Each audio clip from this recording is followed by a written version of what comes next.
کہ جب میاں بیوی آپس میں ملیں تو دعا پڑھیں۔ شادی کے بعد میاں بیوی کی ایک فطری تمنا ہوتی ہے کہ ہمیں اللہ تعالی اولاد سے نوازے، اس لیے کہ بچوں کے بغیر خوبصورت گھر بھی ویران اور بے آباد نظر آتا ہے۔ اللہ تعالی نے ہر مرد کے دل میں یہ خواہش رکھی کہ میں باپ بنوں، ہر عورت کے دل میں یہ خواہش رکھی کہ میں ماں بنوں۔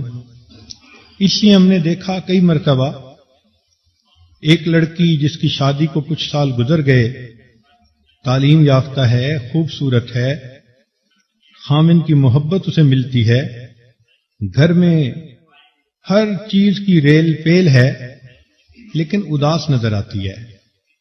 اس کی وجہ کیا؟ کہ اس کو امید نہیں لگ رہی اور وہ ماں نہیں بن رہی۔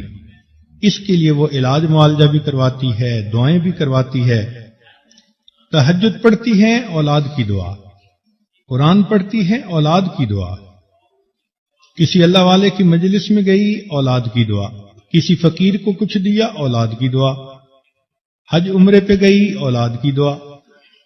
اب اس نوجوان بچی کو پتا ہے کہ اگر اولاد کا سلسلہ شروع ہوا تو 9 مہینے تو مجھے بالکل بیمار بندے کسی کیفیت میں رہنا پڑے گا، نہ کھانا اچھا لگے گا اور ہر وقت ابکائی آئے گی اور جسم کے اندر عجیب سی حالت کیفیت ہوگی، اور اس کے بعد جب بچے کی ولادت کا وقت ہوگا تو عورت کے لیے تو زندگی اور موت کا معاملہ ہوتا ہے۔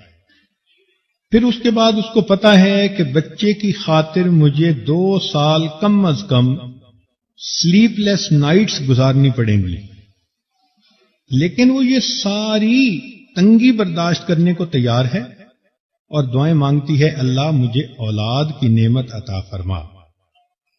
اسی لیے کہتے ہیں کہ بیٹا نعمت ہوتا ہے اور بیٹی رحمت ہوتی ہے، کہ جب میاں بیوی آپس میں ملیں تو دعا پڑھیں، اللہم جنبنا الشیطان وجنب الشیطان ما رزقنا۔ حدیث مبارکہ میں آتا ہے کہ جو میاں بیوی ملاپ سے پہلے یہ دعا پڑھیں گے، اللہ تعالیٰ ان کی اولاد کو شیطان کے مکر سے بچائیں گے، اولاد نیک ہوگی۔ اب اس پر ذرا غور کیجئے کہ نبی علیہ الصلوۃ والسلام نے یہ کیسا سنہری اصول بتایا اولاد کے نیک بننے کا۔ ہم بنیاد ہی غلط رکھتے ہیں۔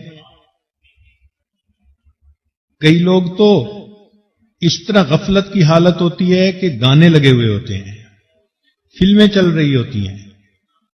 شریعت نے ہمیں اس بات کی تعلیم دی کہ ہم کون سے اعمال اپنائیں تو خود بھی نیک بنے، اولاد بھی نیک بنے۔ اسی لیے انبیاء کرام نے نیک اولاد کی دعائیں مانگی۔ امام غزالی رحمۃ اللہ علیہ لکھتے ہیں کہ جب مومن کو اللہ تعالیٰ اولاد عطا فرماتے ہیں اور وہ ان کو نیکی کے راستے پر لاتا ہے، تعلیم و تربیت کا خیال کرتا ہے اور وہ کلمہ گو بنتے ہیں، نیک بنتے ہیں، تو اولاد کے ہر سانس پر ماں باپ کے نام اعمال میں اللہ ایک نیکی لکھا کرتے ہیں۔ ہم نے ارشاد فرمایا کہ نبی صاحب نے ارشاد فرمایا اطیب الریح ریح فی الارض الہند، کہ سب سے اچھی خوشبو سرزمین ہند کی ہے۔ یہ حاکم کی روایت ہے۔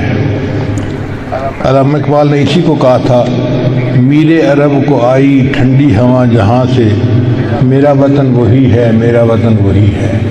یعنی نبی علیہ السلام نے ارشاد فرمایا کہ مجھے اس طرف سے ٹھنڈی ہوا آتی ہے۔ تو آقا صلی اللہ علیہ وسلم کا یہ فرمانا کوئی بشارت رکھتا ہے۔ چنانچہ اگر سعودی عرب کے مشرق میں دیکھیں نا تو 4 ملک بنتے ہیں۔ ایک تو ہندوستان بنتا ہے، مگر اس میں سے چونکہ ہندوؤں کی اکثریت ہے، سکھوں کی اکثریت ہے، مسلمان اگرچہ 20 کروڑ ہیں مگر وہ ان میں تحلیل ہو جاتے ہیں، پتہ ہی نہیں چلتا کہ مسلمان ہیں یا نہیں۔ ہر معاملہ وہاں ہندوؤں کے ہاتھ میں ہے، تو ہندوستان تو آپ ایک طرف کر دیں۔ پھر اس کے بعد دوسرا ملک ہے ایران۔ ایران میں شیعوں نے ایسا قبضہ کیا ہوا ہے کہ وہ شیعت کے اندر لپٹے ہوئے ہیں، لہذا وہ بھی آؤٹ آف کویسچن ہو گیا۔ اب باقی دو ملک رہ جاتے ہیں، ایک پاکستان اور ایک افغانستان۔ ان دونوں میں اہل سنت والجماعت لوگ موجود ہیں اور دین کی محبت والے اور دین پر عمل کرنے والے لوگ موجود ہیں۔ تو اس کا مطلب یہ ہوا کہ نبی علیہ السلام کو جو ٹھنڈی ہوا آپ نے فرمایا کہ مجھے ٹھنڈی ہوا آ رہی ہے، وہ پاکستان اور افغانستان اس علاقے سے آ رہی تھی۔ ویسے بھی اگر آپ تاریخ کا مطالعہ کریں نا تو دو پہاڑوں کا سلسلہ ہے، ایک ہے کوہ ہمالیہ اور ایک ہے کوہ ہندو کش۔ اگر نقشہ اٹھا کے دیکھیں تو اس کے اندر ایک مثلث بنتی ہے، اس مثلث کو اس زمانے میں وادی سندھ کہا جاتا تھا۔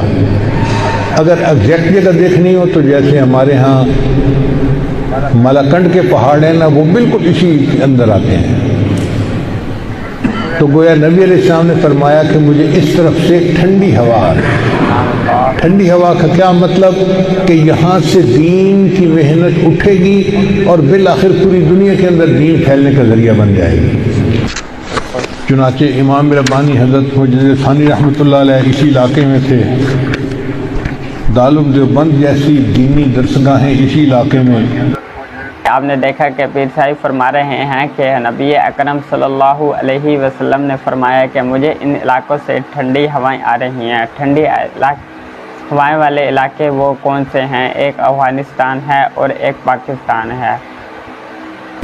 تو آگے دیکھیں، دارالعلوم دیوبند جیسی دینی درسگاہیں اسی علاقے میں، حضرت شیخ الہند رحمۃ اللہ جیسی شخصیت اسی علاقے میں، اسی علاقے میں تحریک خلافت اٹھی اور اسی علاقے میں تحریک ریشمی رومال بھی اٹھی۔ چنانچہ ابن ماجہ کی روایت ہے، نبی صاحب نے ارشاد فرمایا یخرج الناس من المشرق فیوطئون للمہدی، کہ مشرق سے لوگ نکلیں گے جو امام مہدی کی راہ کو ہموار کریں گے۔ اب سعودی عرب کے